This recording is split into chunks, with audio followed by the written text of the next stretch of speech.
Bienvenido a Memorias de un Consultor, aventuras y desventuras a lo largo de más de 20 años.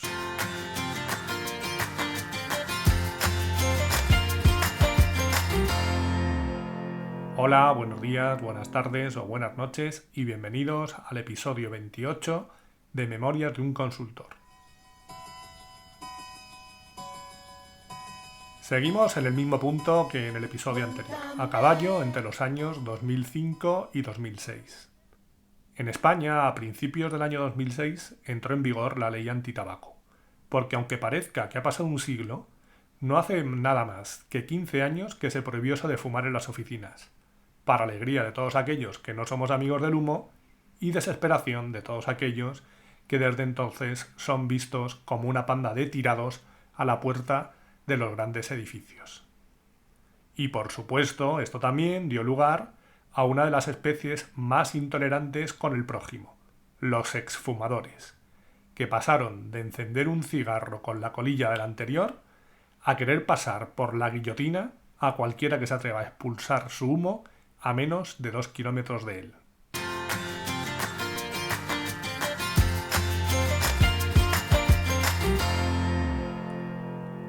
Sigo en el mismo proyecto que en el episodio anterior, y el dichoso curso de portales, que he mencionado varias veces, me sigue persiguiendo.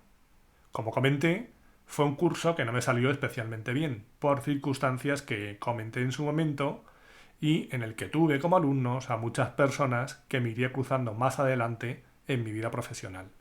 Todos ellos y ellas, magníficas personas y personas, ya que no me echaron nunca en cara que les hubiera robado unas cuantas horas de su vida.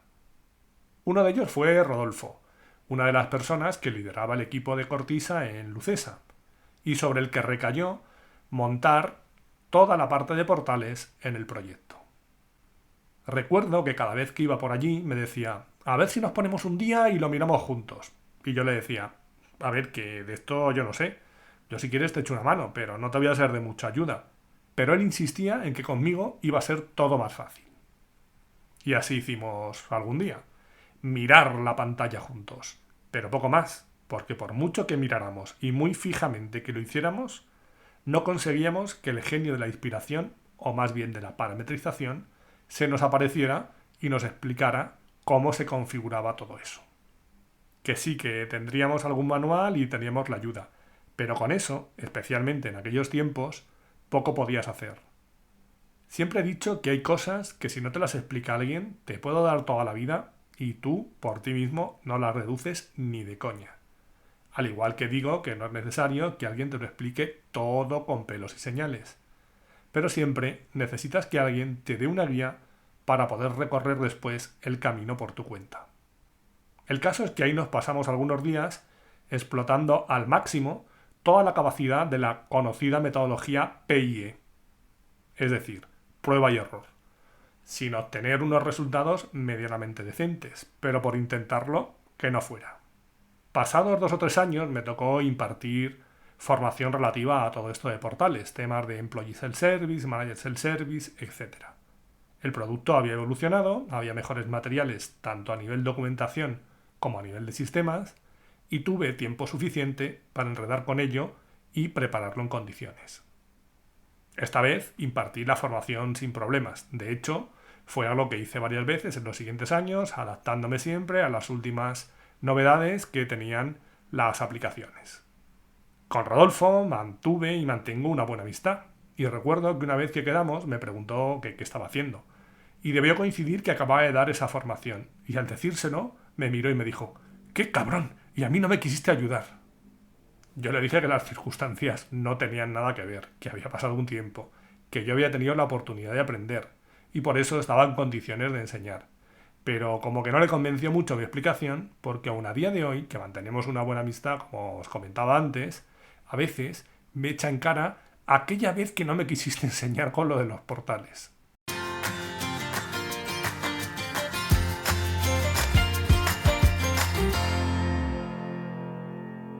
Volvamos al pasado. Llevo cerca de un año colaborando en el proyecto con Cortisa, compaginándolo con la formación, como siempre, y llegaba el momento de poner fin a dicha colaboración. Así que con el objetivo de hacer un traspaso del conocimiento a la persona que se fuera a hacer cargo de mi parte, me pidieron una serie de documentos. Algo lógico, aunque las formas no lo fueron tanto, ya que marcaron ciertos plazos bastante exigentes. Evidentemente, cuando trabajas con o para alguien, adquieres una serie de compromisos.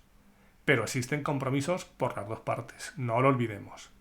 Por ejemplo, en este caso, Cortisa te ofrecía unas ventajosas condiciones de pago, que eran a 60 días, como es habitual, a 30 días, con un 5% de descuento en tu tarifa, o pago inmediato, con un descuento del 10%.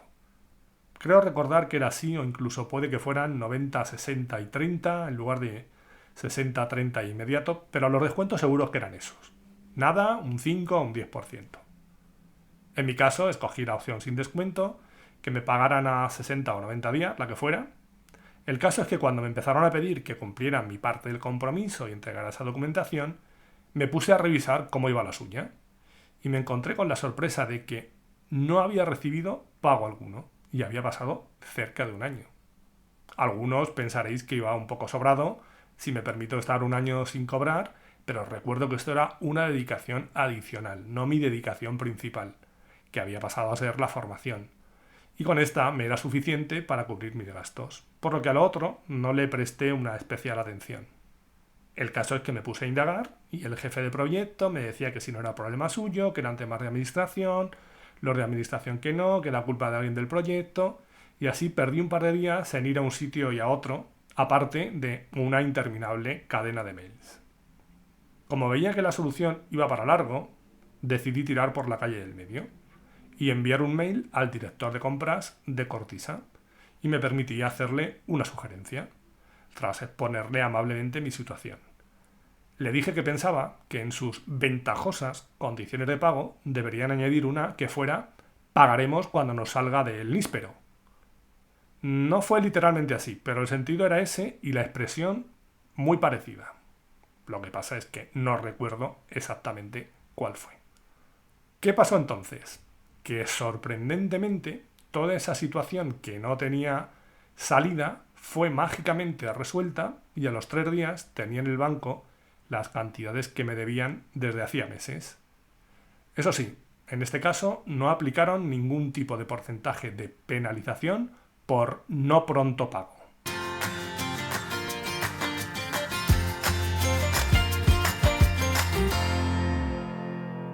El proyecto era algo ambicioso, ya que se quería poner en marcha la mayor parte de la funcionalidad estándar del módulo de recursos humanos, y había componentes que no estaban lo suficientemente rodados, como el que he comentado de portales.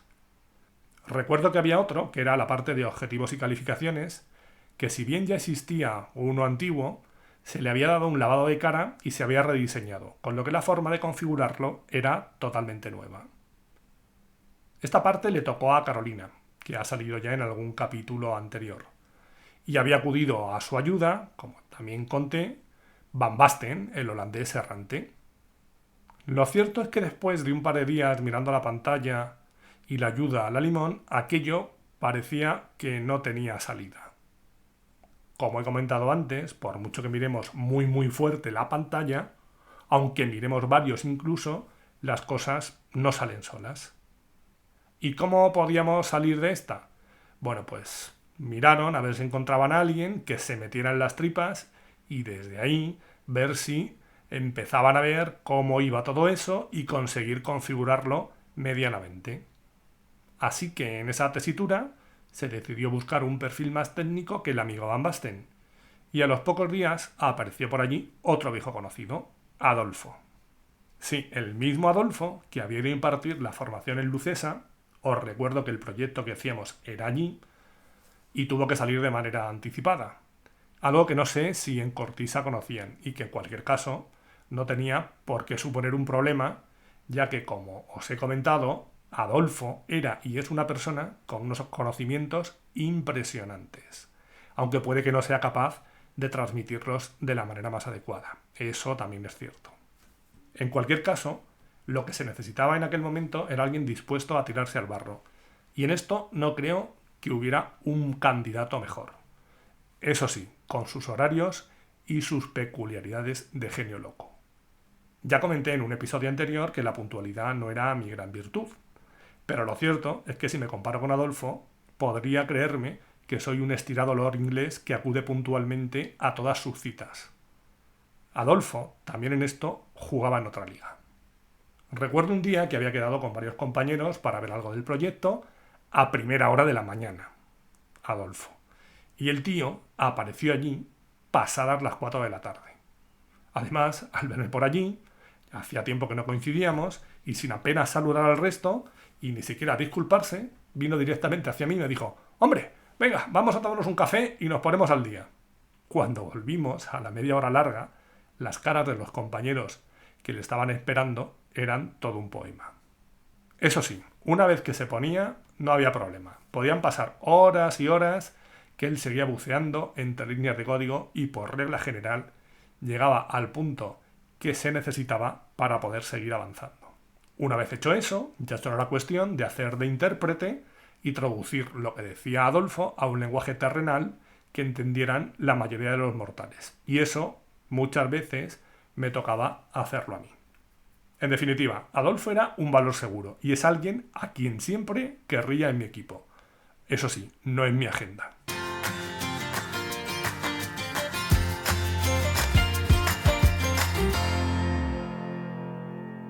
Otro día, recuerdo que estando en el proyecto, comentaron que se incorporaba una persona nueva para cubrir la baja de alguien o para reforzar el equipo en el área de organización. Se suponía que venía alguien con gran experiencia que iba a dar ese toque de calidad para poder desatascar ciertos temas. Recuerdo que yo ese día estaba de espaldas a la puerta y al escuchar la voz de esa persona cuando entró pensé que me sonaba familiar. Así que me di la vuelta y allí estaba él, Jacobo. Creo que apareció en el episodio 14, en el que hablaba del trabajo en equipo. Y era la persona que prohibió a alguien hablar conmigo porque en su momento dije algo para ayudarle que le dejó a él en evidencia. Sin ninguna otra intención que ayudar a la persona que le tenía que entregar el trabajo, pero él se lo tomó así. Habían pasado unos años, e igual que yo había evolucionado y mis conocimientos no tenían nada que ver con los de entonces, a él le podría haber pasado lo mismo. ¿Por qué no? En cualquier caso, la respuesta la tuve clara cuando al girarme para saludarle y él me vio, puso un gesto que no reflejaba mucha tranquilidad. Parecía que hubiera visto a un fantasma. Quizá pensó que teníamos alguna cuenta pendiente de saldar y que me la iba a cobrar. Y para nada, no es mi estilo. Primero porque realmente a mí en aquel momento no me hizo nada, se lo hizo más a él mismo. Al no dejar que alguien orientara a su compañero, lo único que consiguió es entorpecer su trabajo y después, porque creo que lo mejor que puedes hacer es dejar que los hechos hablen por sí solos. No me suelo fiar de la gente que se vende como experto en algo.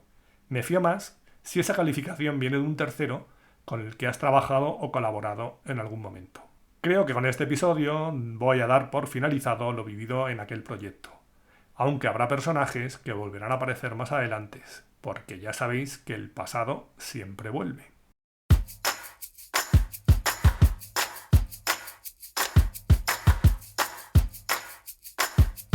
Cosas con las que me quedo de todo lo que os he contado hoy. Una, solo mirando no se aprende. Tienes que hacer algo más.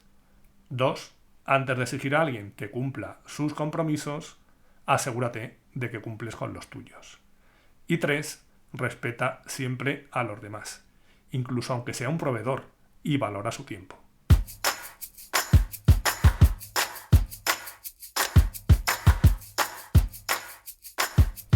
Y hasta aquí hemos llegado hoy. Ya sabéis que podéis encontrar un nuevo episodio el próximo miércoles a eso de las 8 de la mañana, hora de la España peninsular, una hora menos en Canarias, aunque después cada uno lo escucharéis cuando os dé la gana, como no puede ser de otra forma.